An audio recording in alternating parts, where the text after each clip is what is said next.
AgFM. Et nouveau rendez-vous astronomie sur AgFM, toujours en partenariat avec le groupe astronomique de Kerqueville. Et aujourd'hui, on a rendez-vous avec une géante gazeuse. On va évoquer Jupiter avec Dominique Boust, le président du GAC. Bonjour Dominique. Bonjour.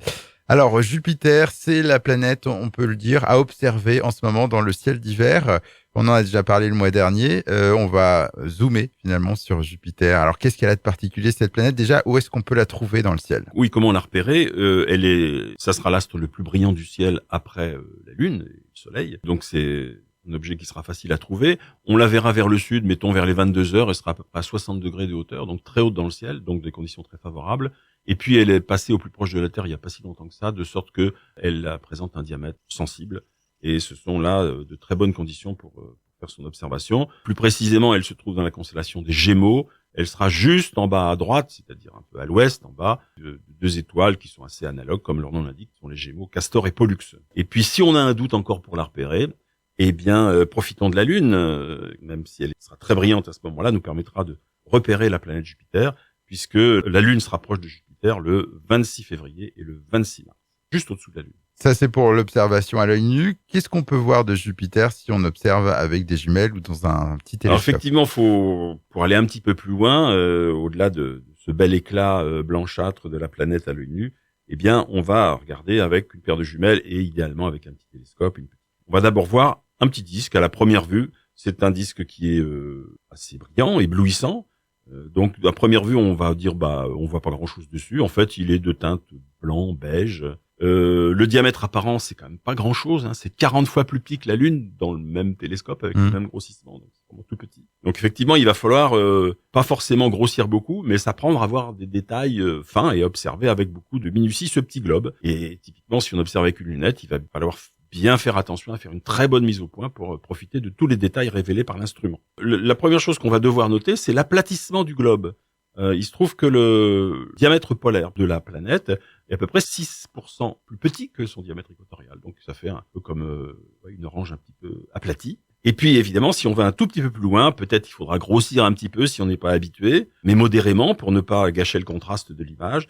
On verra des bandes sombres qui sont en fait des bandes nuageuses, notamment deux grandes bandes sombres qui sont de part et d'autre de l'équateur. Et puis, alors là, vraiment avec un télescope, on va dire à partir de 15 ou 20 centimètres et dans des bonnes conditions, on pourra tenter de voir la tache rouge, qui est cette espèce de grand anticyclone qui engloutirait facilement la Terre. Hein. Il fait 12 000 kilomètres de largeur, qui est visible dans l'hémisphère sud.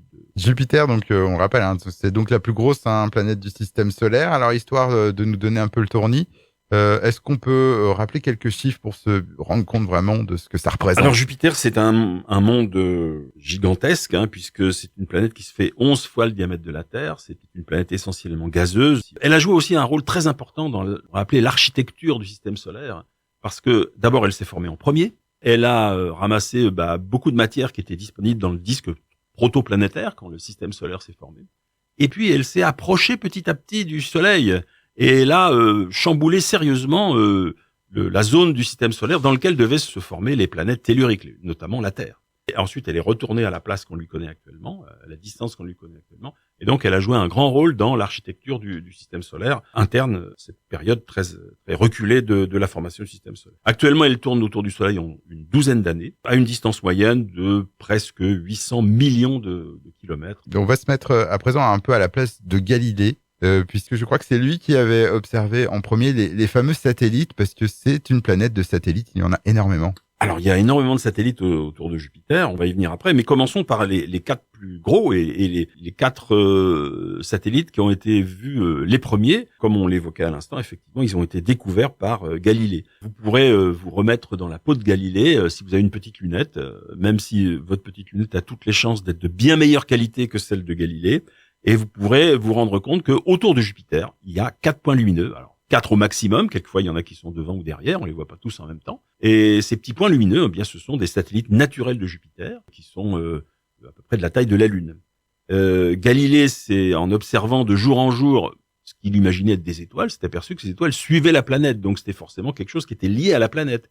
Et puis, en faisant des observations encore plus précises, on est en 1610 à ce moment-là, hein, il s'aperçoit que, eh bien, ces objets tournent autour de la planète avec des périodes différentes en fonction de la distance à la planète. Et c'est en son honneur qu'on continue encore d'appeler aujourd'hui ces gros satellites les satellites galiléens. Il se trouve que avec ça, Galilée savait très bien ce qu'il avait en main. Il avait trouvé en fait la preuve qu'une planète peut tourner autour du Soleil en emmenant avec elle des satellites, de même que la Terre tourne autour du Soleil en emmenant avec elle son satellite qui est la Lune. Il savait très bien ce qu'il avait entre les mains et c'est pour ça qu'il l'a très vite publié et que ça a fait le buzz, comme on dirait aujourd'hui, qu'on connaît. On revient un petit peu sur ces satellites. Alors, qu'est-ce qu'on peut dire sur ces satellites, en particulier ces satellites de Jupiter?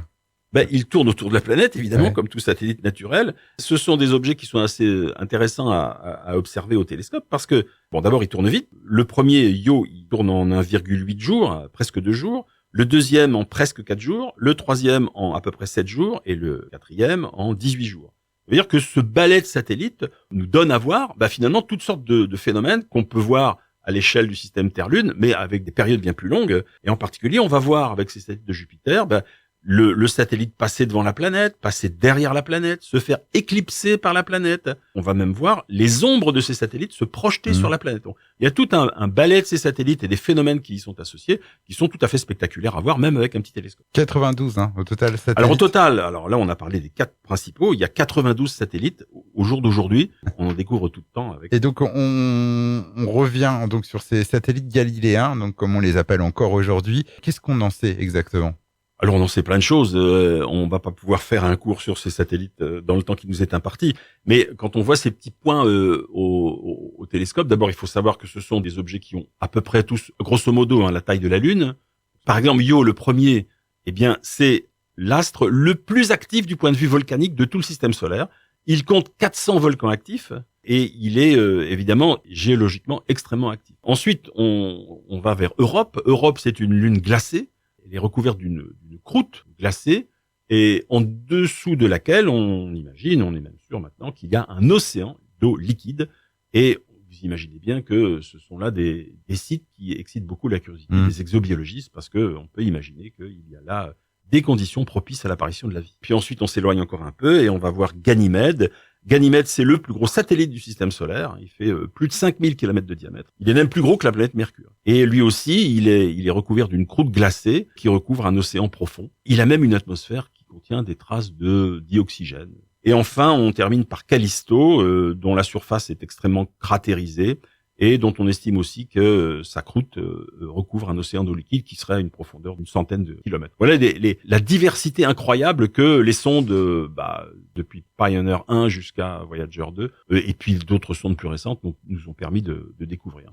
C'est vraiment un monde extrêmement riche et qui réserve toujours des découvertes incroyables, ce système de Jupiter. Et merci beaucoup Dominique Boust, président du groupe astronomique de Kirkeville, pour cette plongée au cœur de Jupiter. Et pour suivre les prochaines soirées d'observation, posez vos questions. On rappelle qu'il y a votre site internet gac-astro.fr. On rappelle aussi que durant le mois de mars, vous proposez des stages astropratiques. Donc c'est les 3, 10, 17 et 24 mars. Et pour vous inscrire, il est encore temps. C'est directement sur le téléphone du groupe astronomique de Kirkeville au 02 33 03 37 09, 02 33 03 37 09. N'hésitez pas à laisser un message.